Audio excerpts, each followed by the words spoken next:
Je suis étonné de voir parfois certains patients super grands fumeurs. Moi, je ne savais pas qu'il y avait des gens qui pouvaient fumer plus de 2 paquets par jour.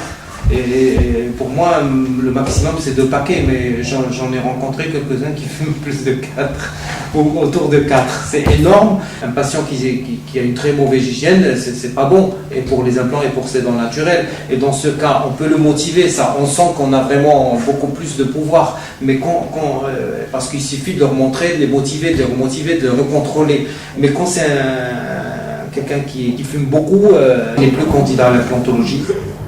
Est-ce que vous fumez? J'ai arrêté il y a 4 ans.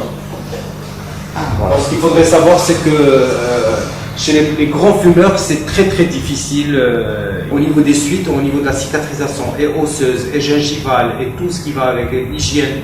Quand la personne est fumeuse, elle met en danger les implants, elle met en danger les couronnes, elle met en danger les strass gencives.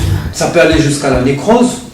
C'est la nécrose, c'est-à-dire on peut avoir des nécroses d'os, on peut avoir des nécroses de gencives, on peut avoir des mises à nu spontanées d'implants, on peut avoir des rejets d'implants, toutes les complications. D'ailleurs, quand on voit dans les grandes contre-indications de l'implantologie, c'est le tabagisme d'abord. Et moi, je le place même avant le diabète, parce qu'un diabétique bien équilibré, on peut lui poser des implants. J'ai dans ma clientèle beaucoup de diabétiques à qui j'ai posé des implants, ils n'ont pas fait de complications.